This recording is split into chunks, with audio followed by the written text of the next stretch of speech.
hay algo que a nosotros nos motiva a comenzar nuevas cosas, comenzar algo. Nos gusta a nosotros ver resultados. A veces no son los resultados que queremos, pero no podemos cambiarlos, ya que es un acto que hacemos y no podemos cambiar el proceso cuando escogemos hacer algo. Sin duda, si tú puedes pensar en algo que tú has hecho, que comenzaste y que está vigente, eso te ayuda y te anima en cierta manera también en tu vida. Y eso es muy interesante porque cuando miramos en la Biblia, comenzando desde el primer libro de la Biblia, encontramos que Dios ha comenzado todo. En Génesis 1:1 dice, en el principio que Dios fue el que creó. En el principio creó Dios los cielos y la tierra. Dios es el creador de todo, es el que comienza todo. Y ustedes recuerdan que Dios también no solamente creó el cielo y la tierra, pero también creó a los primeros seres humanos, al hombre y la mujer. Fue Dios quien inició ese proceso de crear a estos dos. Y ustedes saben lo que hemos estado hablando acerca de los pactos. Hemos aprendido que los pactos fueron iniciados por Dios. Y podemos mirar que en estos pactos está el hilo del evangelio, las buenas nuevas. Las buenas nuevas consisten en que el Hijo de Dios vendría a vivir, viviría como hombre una vida perfecta, moriría en nuestro lugar, sería sepultado y resucitaría al tercer día. Y a través de su sacrificio salvaría al pueblo de sus pecados. Eso es muy claro cuando miramos el libro de Mateo, el capítulo 1, versículo 21, aún su nombre dice, pondrá su nombre Jesús, porque Él salvará a su pueblo de sus pecados. Y acabamos de leer el texto que leímos esta mañana. El Señor mismo dijo a sus seguidores, a estos dos hombres que iban en camino a Emaús, les dice que les empezó a enseñar lo que Moisés, la parte del comienzo del Antiguo Testamento, lo que llamamos el Torah, o los primeros 5 de Moisés, dice, siguiendo por los profetas, les declaraba, nota lo que dice eso, les declaraba lo que de él les decían.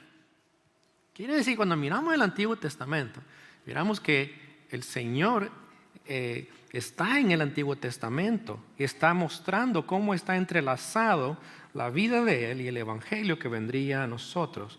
Todo eso fue iniciado por Dios, desde el principio, de la creación hasta el tiempo de nuestro Señor. Dios es el que inicia también en nuestra vida el acto de salvarnos. Si tú conoces a Cristo hoy día, Dios comenzó ese proceso en tu vida. Dios te habló, es un acto de gracia y es Él que te ha cambiado. Eso fue el caso también en el pueblo de Israel, que en esta mañana vamos a dedicar un tiempo para hablar. Ustedes recuerdan, Israel es el pueblo escogido de Dios. Dios lo salvó, Dios lo rescató, pero fue Él quien inició ese proceso de rescatarlo. Ahora, ya que Dios lo rescató, como lo ha hecho con nosotros, el pueblo de Israel tiene la responsabilidad de responder a lo que Dios ha hecho. Cuando miramos este evento de cómo Dios rescató a Israel, podemos mirar que va paralelo al llamado también nuestro, a cómo Dios nos rescató del pecado a través de Cristo y la responsabilidad nuestra. A medida que vamos mirando esto esta mañana, vamos a ir notando que también nos habla a nosotros y nos dice cómo nosotros debemos responder al nuevo pacto que Dios ha hecho con nosotros a través de Cristo. Y vamos a mirar que Dios todavía está por cumplir el fin de este nuevo pacto. La consumación llegará cuando el Señor venga en su segunda venida. Estamos en ese tiempo de advenimiento, pero no solamente estamos celebrando al Señor vino, estamos diciendo que el Señor viene otra vez para consumar el pacto. Así es que esta mañana vamos a mirar este pacto con el pueblo escogido de Dios, con Israel, y cómo nos ayuda a nosotros a entender también nuestra responsabilidad ante el pacto que Dios ha hecho con nosotros. Hay dos aspectos que podemos mirar en esta mañana en cuanto a este pacto.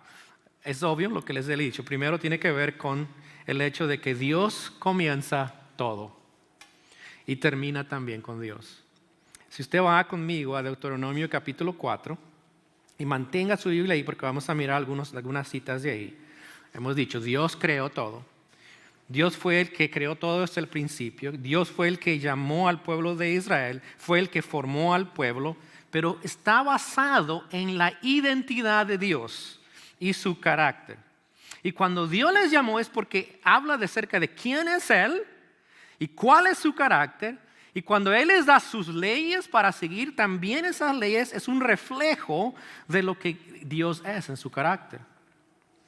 Y antes de recordarles lo que deben ellos de hacer para responder al llamado, Dios les tiene que mencionar quién es Él. Y miremos qué es lo que le dice al pueblo de Israel en Deuteronomio capítulo 4 versículo 39. Mire lo que dice: aprende pues hoy, le dice a Israel, y reflexiona en tu corazón que Jehová es Dios, arriba en el cielo y abajo en la tierra, y no hay otro. Está dando instrucciones, ya les ha rescatado al pueblo y les dice estas palabras. Lo que yo quiero que vea es la palabra yo soy, ¿qué dice? Jehová, Yahweh. Ese nombre en español para nosotros es un nombre compuesto, pero realmente ese nombre no lo tiene, no es un nombre de un Dios. Yahweh realmente quiere decir alguien que existe por sí mismo, es el único Dios verdadero. Es el mismo Dios que se reveló a Abraham, que hemos mirado ya, es el mismo Dios que se reveló a Moisés y le dijo: yo soy el que soy, yo soy Dios, no hay nadie más como yo. No estaban siguiendo a otro Dios, no es de las multitudes de dioses en ese entonces, no. Dios dice: yo soy el que soy, yo soy el Dios verdadero, yo soy el único que existe y se sostiene por sí mismo. Y Dios dice: es por eso que yo les llamo, porque ese es mi nombre. Y vea el versículo 35 también en ese mismo texto, dice esto: a ti, dice, a Israel le dice, fue mostrado para que supieses que Jehová, Yahweh, es Dios y no hay otro fuera de Él.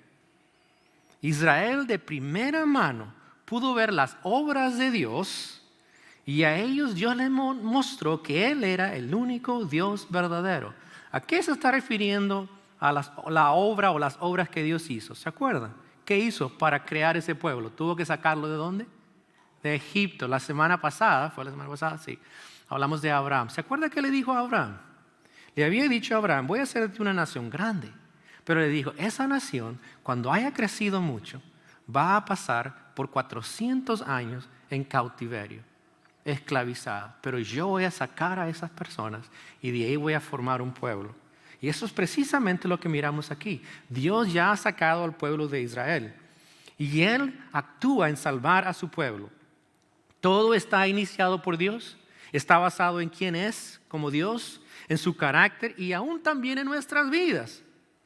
La revelación que nosotros tenemos se le manifestó obviamente a Abraham, a Isaac, a Jacob, pero ¿cómo se nos ha manifestado a nosotros hoy día? A través de su palabra, ya la tenemos escrita.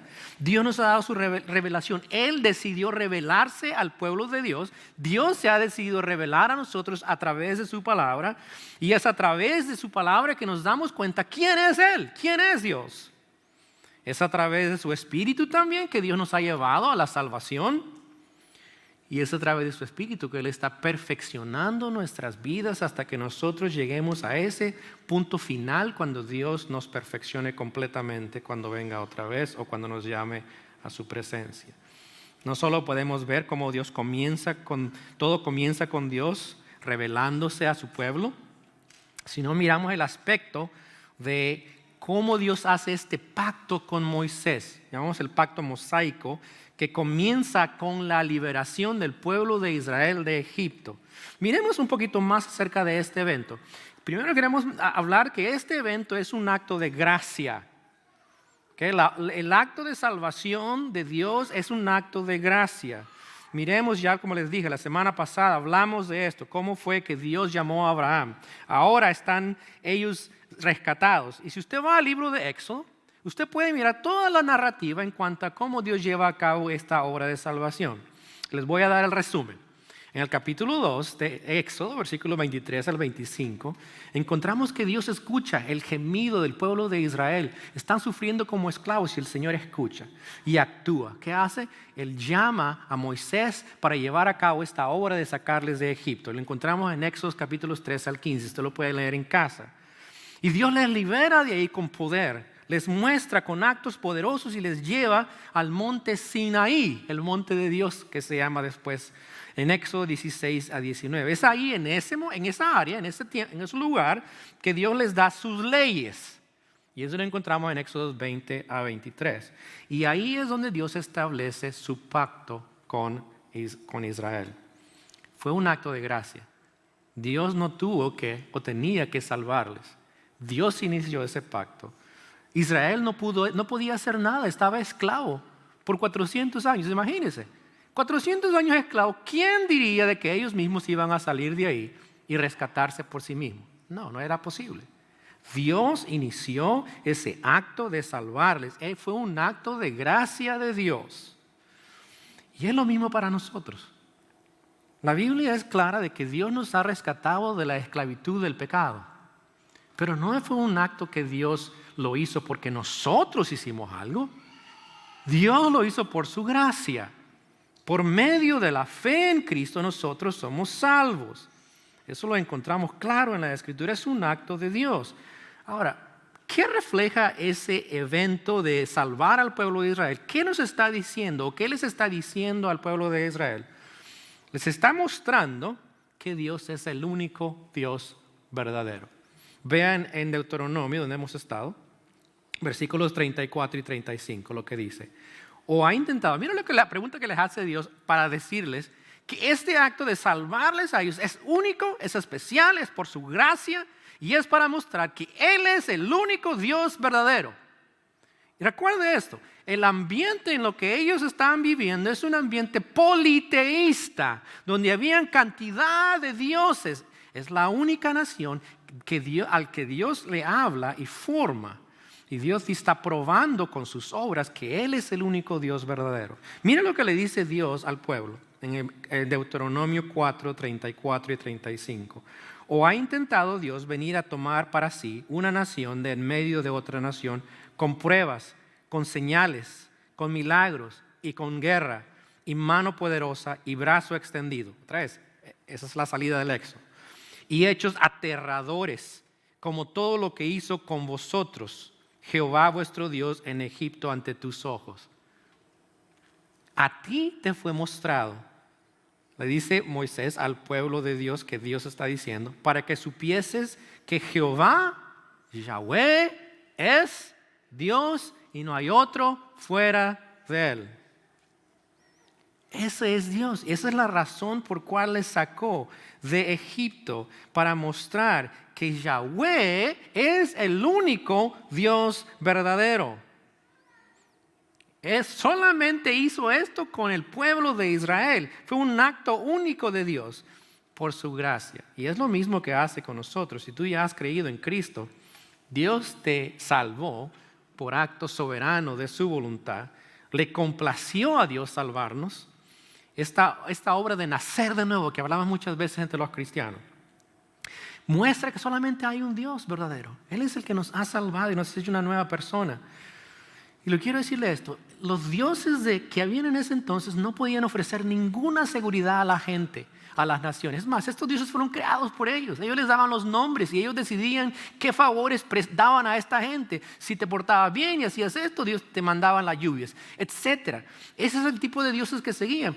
Aquí no sucede así. Dios se autorrevela al pueblo de Israel. Les dice, yo soy el Dios verdadero. Yo les voy a sacar de Egipto. Les saca de Egipto, les salva y les dice, quiero que sepan que yo les saqué para que vean que yo soy el único Dios verdadero. Pero quiero que note esto porque es importante cuando entramos a las normas que Dios da, a la verdad que Él le dice que deben de seguir, porque estas normas no son base para ganarse el favor de Dios. Dios les ha rescatado ya. Su obra de salvación fue una obra de gracia para mostrar que era el Dios verdadero. Y esa es la base para establecer un pacto con ellos. Vean en Deuteronomio capítulo 6. Vamos a ir a esa parte, versículos 20 a 25. Y mire qué tan importante es que esa obra de salvación, de rescatarles de Egipto y llevarles a la tierra prometida, es un acto de gracia y es la base del pacto que Dios establece con Israel. Miren en Deuteronomio 6, 20 a 25, y quiero que lo vaya leyendo para que vea tan importante que es esto. Dice, mañana, no siendo mañana, sino cuando tus hijos pregunten, ¿qué significan los testimonios? Estoy hablando de lo que han escuchado, la verdad de Dios, la ley de Dios, dice, y estatutos y decretos que Jehová nuestro Dios os mandó. Si tus hijos preguntan, ¿qué es todo esto de leyes y de pactos? ¿Qué debes de contestarle? Dirás a tu hijo, nosotros éramos siervos de Faraón en Egipto.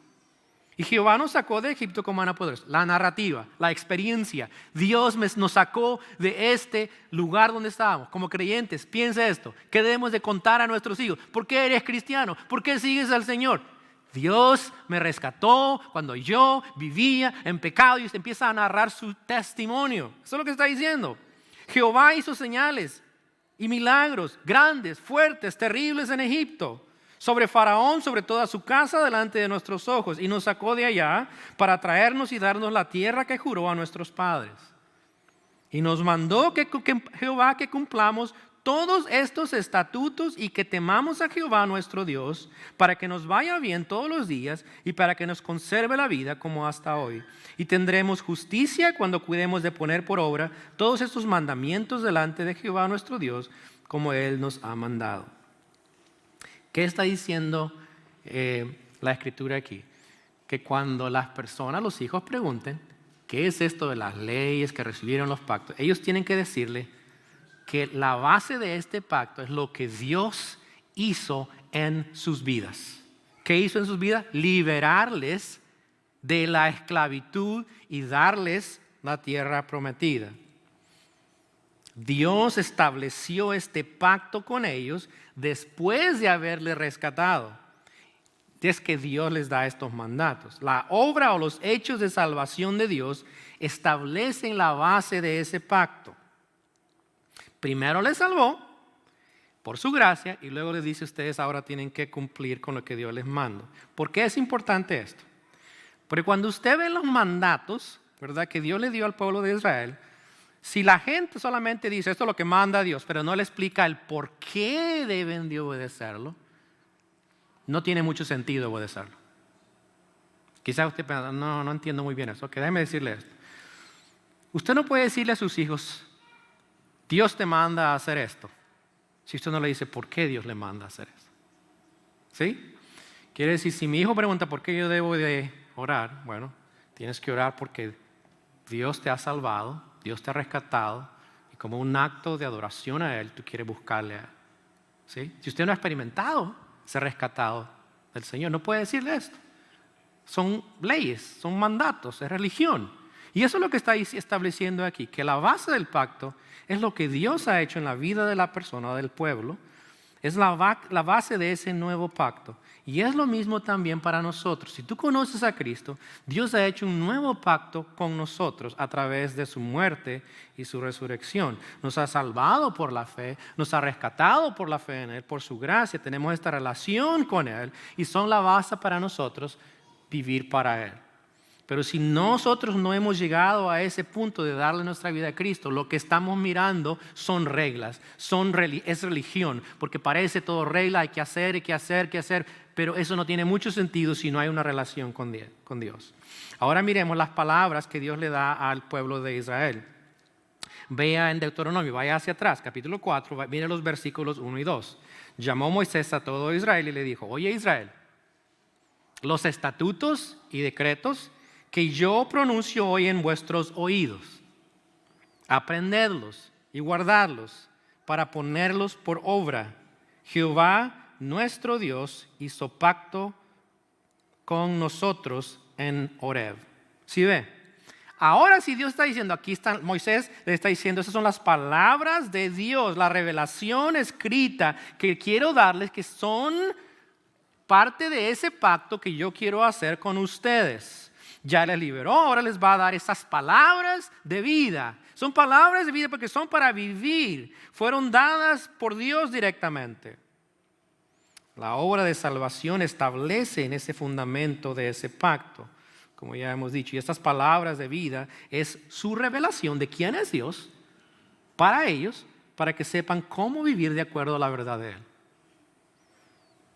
Vean los versículos 32 y 34 también, dice. Porque pregunta ahora si en los tiempos pasados, le dice a ellos, pregunta si en tiempos pasados, que han sido antes de ti, desde el día que creó Dios al hombre sobre la tierra, Si desde un extremo del cielo al otro se ha hecho cosa semejante a esta gran cosa, o se haya oído otra como ella. ¿Ha oído pueblo alguno la voz de Dios? Hablando de en medio del fuego, como tú la has oído sin perecer. Lo que está diciendo es esto. Lo que Dios ha hecho con ustedes como pueblo no se ha escuchado antes jamás. Y hasta el momento, no hay nación que Dios haya hecho lo que hizo con Israel. Se autorreveló, le mostró la verdad, les habló directamente, les rescató de Egipto, les trajo a la tierra prometida, les escogió como su pueblo. Y vea, Dios habló directamente con ellos, aunque en ocasiones estaban a punto de morir porque tenían temor a escuchar la voz de Dios. Vea el versículo 36, dice esto: desde los cielos te hizo oír su voz para enseñarte, y sobre la tierra te mostró su gran fuego, y has oído sus palabras en medio del fuego. Pero tenía temor el fuego. Pero Dios mostró sus palabras de vida. Ahora les da sus palabras y ahora Dios establece ese pacto con ellos.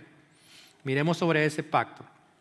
La idea esta de pactos viene del ambiente oriental en ese entonces. Y lo que pasaba era esto. Cuando las naciones conquistaban a otras naciones, hacían un pacto. ¿Okay? Esa era una de las maneras de los pactos. Quiere decir que la nación que conquistaba a otra nación hacía un pacto. Le decía, ok, te hemos conquistado, vamos a hacer un pacto. Tú vas a hacer esto, esto, esto y esto porque hemos ganado la batalla. Entonces, en ese caso, el que era mayor, ok, se le llamaba un nombre francés, se le da hoy día ese tipo de pactos, suzerain. Él era el que mandaba, el que había ganado era el suzerain, y el que era súbdito se le llamaba los vasallos, los inferiores. Entonces ellos establecían las normas, los suzeraim o los soberanos establecían sus normas y sus reglas que ellos debían de seguir. Y ese era el pacto. Mientras tú hagas esto, todo está bien. Si tú no haces esto, van a haber consecuencias. ¿Está claro eso? Es una manera de pacto. La segunda manera de pacto era cuando dos naciones sabían que no podían competir y que tenían poder similar, lo que hacían era hacer un pacto y decían, ok, hagamos un pacto para no pelear, mucho como lo que sucede hoy día con los Estados Unidos, con otras naciones. Ese pacto era casi igual, ¿cierto? Tú tienes poder, yo tengo poder, no hagas nada, porque si tú haces eso, yo hago esto, y entonces hay un pacto. En este caso, el pacto que Dios establece es el primero tipo de pacto, ¿sí?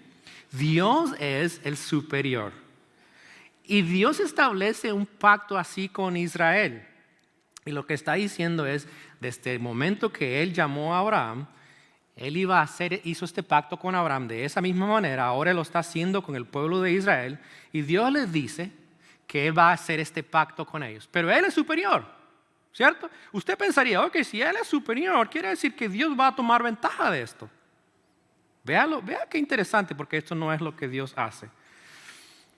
En los capítulos 32 a 34, después de que Dios ya ha establecido el pacto con el pueblo de Israel, tan pronto Moisés va a buscar la ley de Dios. ¿Usted se acuerda qué pasa? Ustedes lo han visto en las películas y no lo han leído antes. Moisés sube al monte de Dios y cuando viene Moisés bajando empieza a escuchar un escándalo. ¿Y qué sucede? ¿Qué estaba haciendo el pueblo?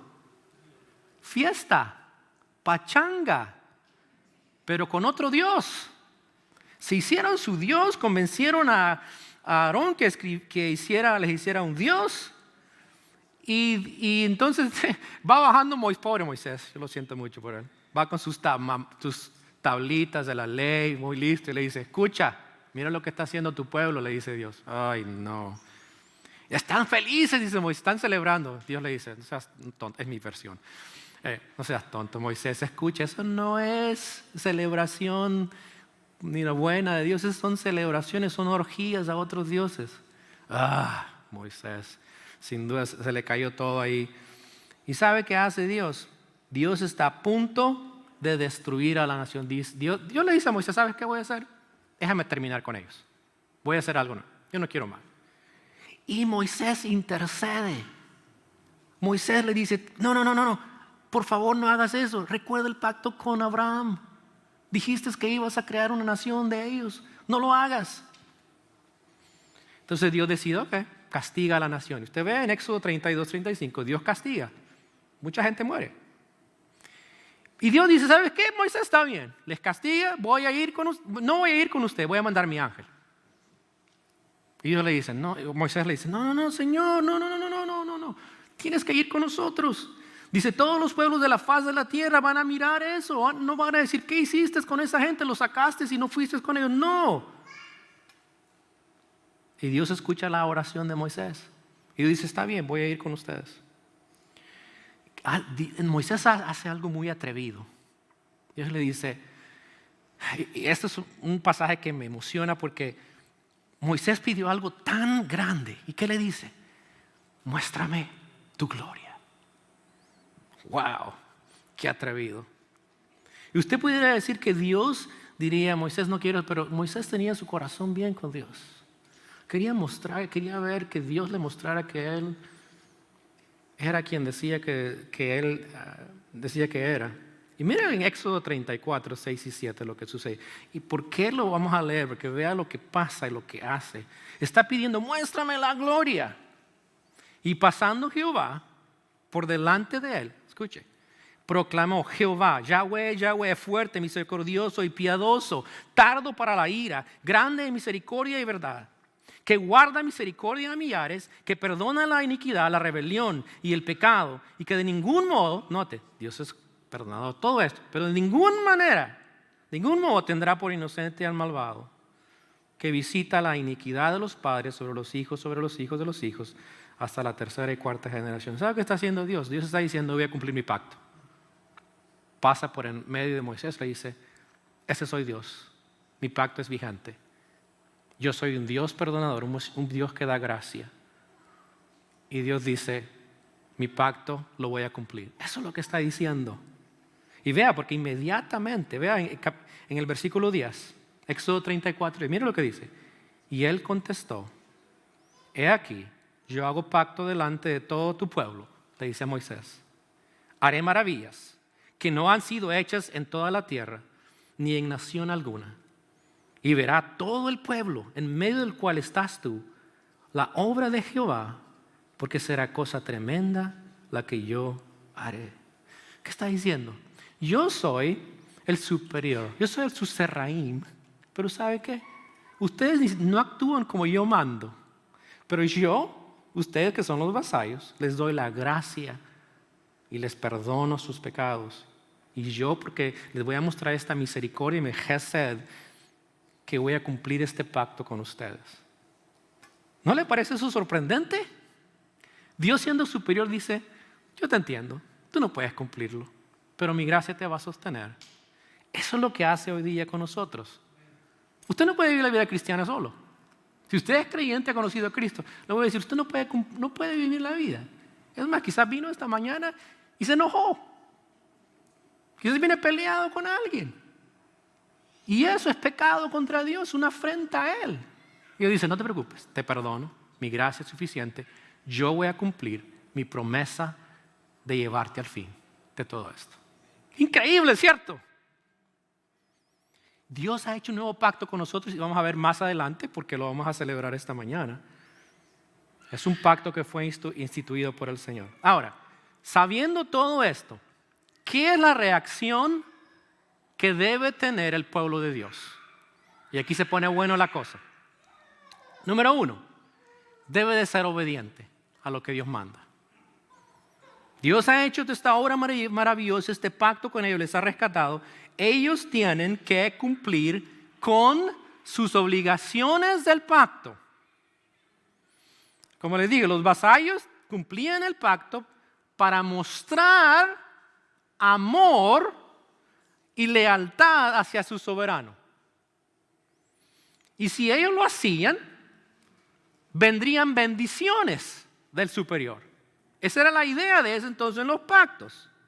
Y no cumplirlos estaba diciendo, yo no quiero nada contigo, yo no te amo, yo no deseo nada contigo, yo quiero vivir como me da la gana. Estás diciendo, ok, yo quiero vivir como me da la gana y quiero las consecuencias que vienen por no cumplirlo. En el libro de Deuteronomio, capítulo 30, Dios les da esas advertencias. Le dice, si ustedes hacen esto, malo, va a venir esto. Estas son mis bendiciones si ustedes hacen lo que yo mando, y esas son mis maldiciones que van a venir si no hacen lo que yo digo. Dios es muy claro y nos muestra qué vendrá si obedecemos o no obedecemos. Y mire lo que dice la Escritura. Dice, este mandamiento que yo te ordeno hoy no es demasiado difícil para ti, le dice el pueblo, ni está lejos. No está en el cielo para que digas, ¿quién subirá por nosotros al cielo y nos los traerá y nos los hará oír para que lo cumplamos? No es cierto. Dios les dio sus palabras, estaban ahí. No es difícil para ustedes. Ni está al otro lado del mar para que digas, ¿quién pasará por nosotros al mar para que nos los traiga y nos los haga oír a fin de que lo cumplamos? Mire lo que dice.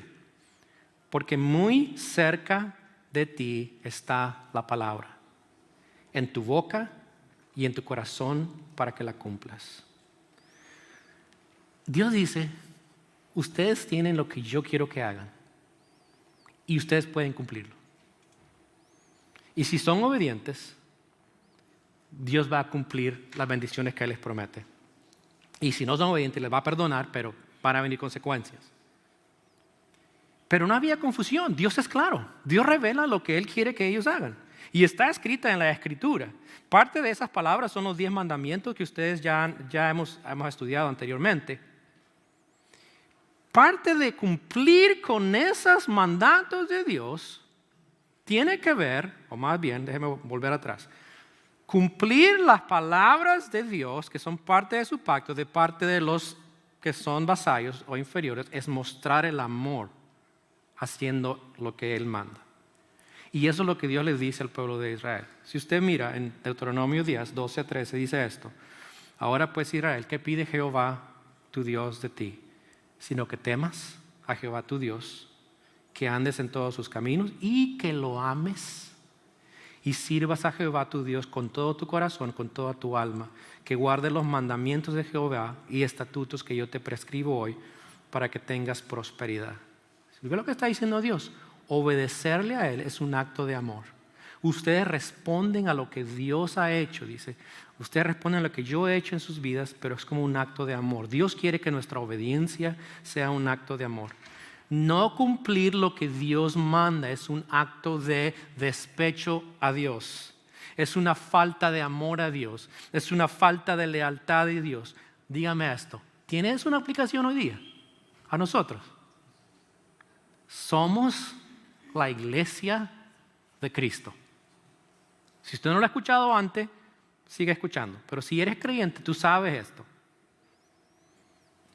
¿De dónde viene tu manera de vivir? Debería venir ¿de dónde? De lo que Dios te manda hacer como el que quiere cumplir el pacto de Dios. Quiere decir, lo encontramos en el Nuevo Testamento. Amar a Dios, amar a Cristo es cumplir con lo que Él nos manda. Y si alguno de ustedes me pregunta qué es lo que Dios nos manda, lo voy a mandar a leer todo el Nuevo Testamento. Ni siquiera venga a preguntarme. Es obvio que Dios nos dice la verdad claramente. Y no es tan complicado, ¿sabe? No está tan lejos la palabra de Dios. No es como que Dios nos dejó, a ver cómo te averiguas tú vivir la vida cristiana. Mire, usted tiene la ventaja que ellos no tenían.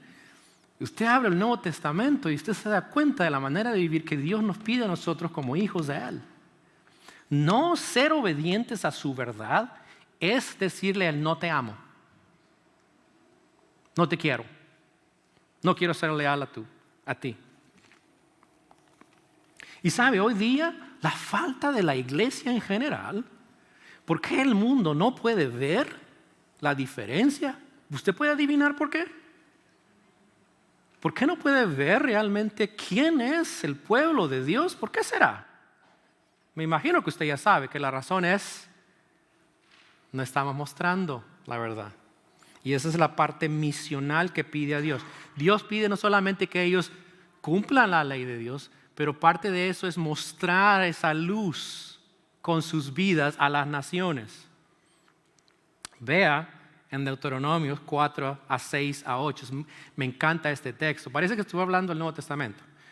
Guardadlos pues, la ley, la palabra de Dios, ponerlos por obra, porque esta es vuestra sabiduría y vuestra inteligencia ante los ojos, mire, ¿de quiénes?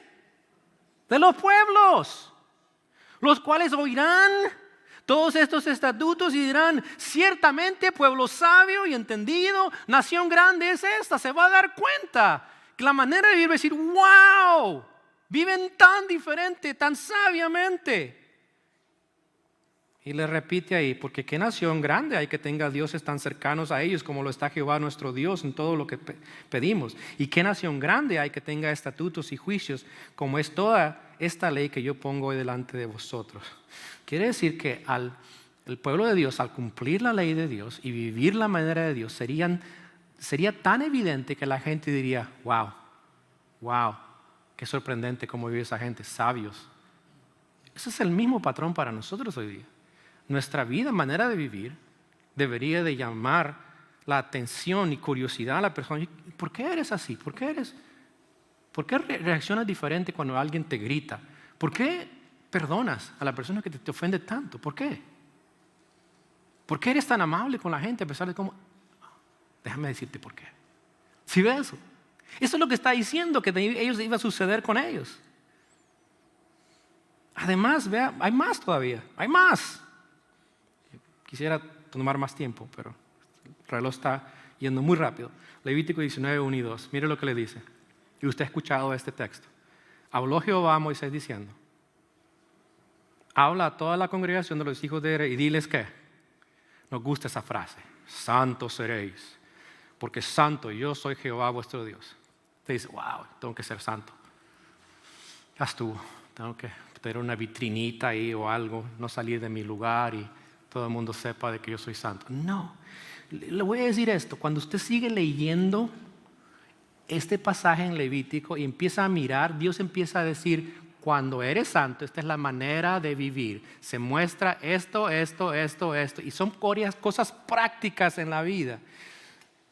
Incluye aspectos legales, incluye aspectos judiciales, incluye aspectos de generosidad hacia el necesitado, incluye ser bondadoso con los pobres y los extranjeros. Eso es la manera de vivir de una manera santa. Y Dios dice, cuando ustedes aprenden de mí a ser santos, la manera de vivir se refleja en la manera que ustedes tratan a las personas.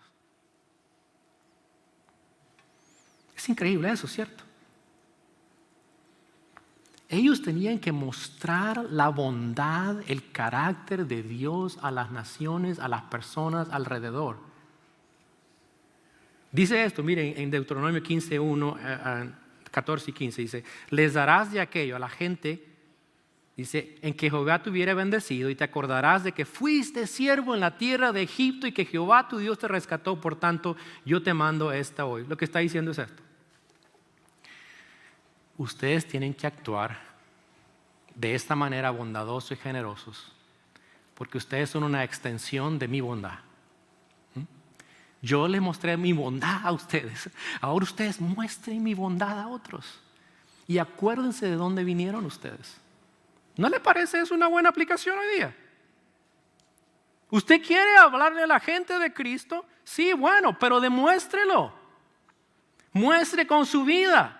Muestre con su generosidad, muestre con su amor verdadero y muestre que la gente vea la bondad de Dios a través de su vida.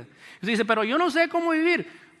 Vaya a Mateo capítulo 5 al 7, que son los capítulos que Cristo dice la manera que deben de vivir ustedes como hijos de Dios. Y deben de ser ustedes perfectos como vuestro Dios es perfecto. Vayan y vivan estas verdades que yo les enseño y sean un reflejo al mundo de lo que yo soy.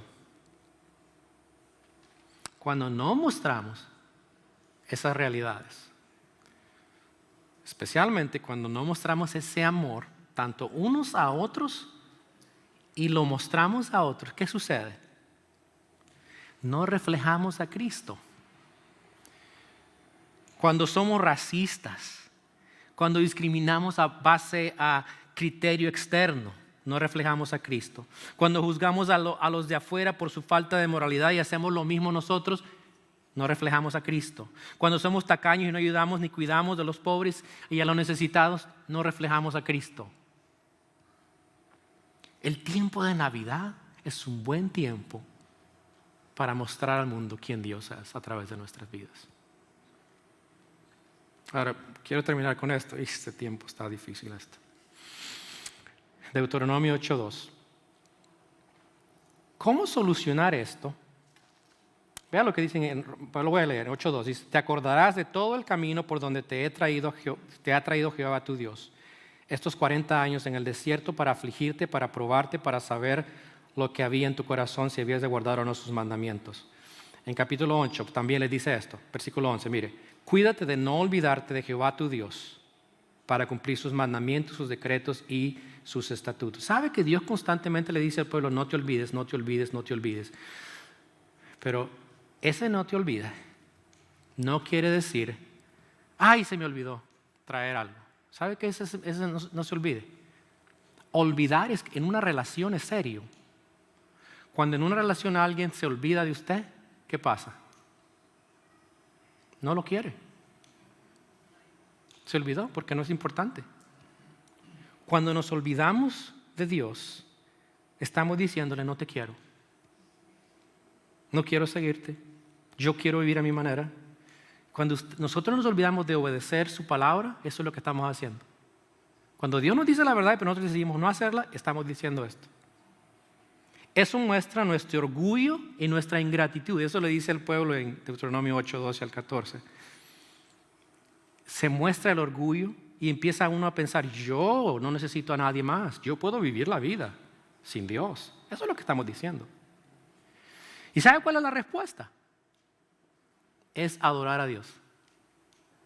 La adoración es la respuesta. Un autor habla de este aspecto, que en la adoración hay 3 componentes. Responder a lo que Dios ya ha hecho es número 1. Quiero decir que cuando nosotros respondemos a lo que Dios ha hecho en nuestra vida, nos lleva a ese acto de adoración. Esa es la base de la adoración. No es el domingo, pero es cada día cuando yo me levanto y yo pienso, ¿qué Dios ha hecho por mí?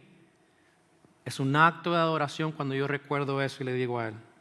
Segundo, dice el autor, tiene resultados sociales o humanitarios. Quiere decir, cuando yo vivo en esa realidad que Dios me ha dado tanto, yo empiezo a decir, yo tengo que darle a alguien más de lo que Dios me ha dado.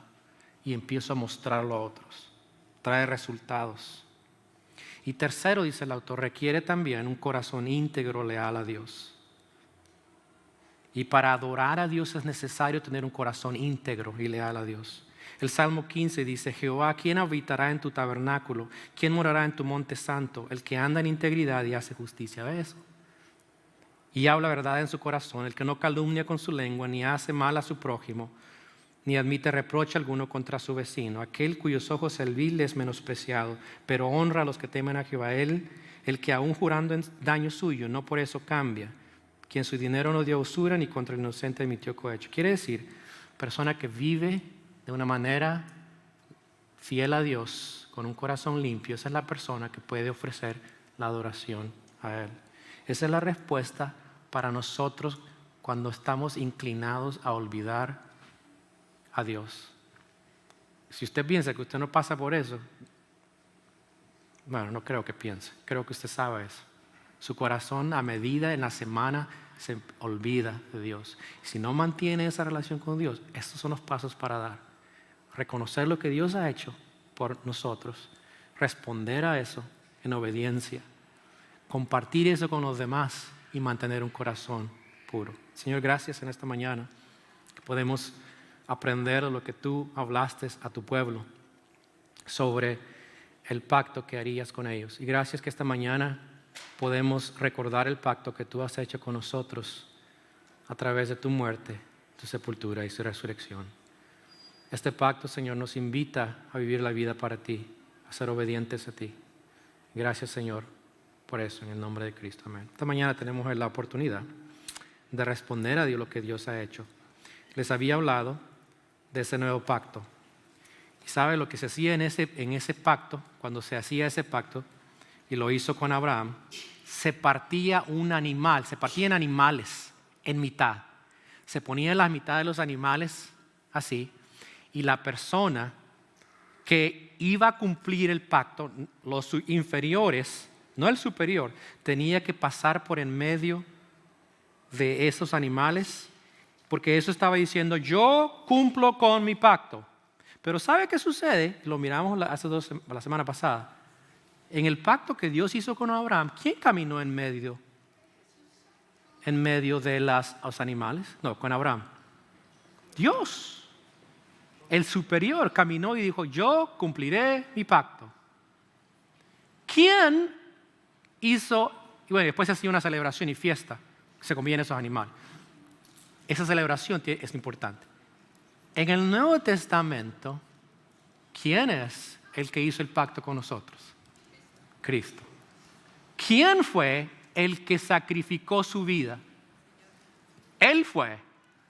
¿Quién fue el que caminó en medio por ese pacto y ofreció su vida? Él fue. Eso es lo que celebramos en la Santa Cena. Él dijo, este es mi pacto que yo voy a hacer con ustedes y quiero que ustedes lo cumplan, pero quiero decirles que no es a base de sus esfuerzos. Yo soy el sacrificio, yo soy el pago que ustedes merecían por sus pecados, pero yo voy a pagar eso y yo soy fiel a mi pacto. Ahora ustedes recuerden mi pacto y vivan como yo les mando. Eso es lo que haremos en esta mañana. Tome su copita. Yo no traje la mía. Ajá. ¿Tiene uno extra por ahí? Ok. Gracias, Carlos. Tú puedes tomar uno. Tome su pan y tome su copa. Quiero decirle, no tome esto como algo trivial. No es trivial. Recuerde, el que dio su vida por usted le manda también a cumplir este pacto. Responda a Él con gratitud. Comamos el pan y tomemos la copa.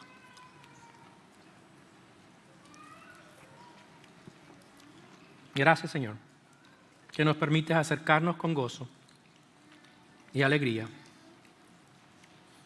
para recordar el pacto que hiciste con nosotros a través de tu sangre. Queremos amarte más, queremos servirte más. Ayúdanos como tu iglesia. En nombre de Cristo, amén.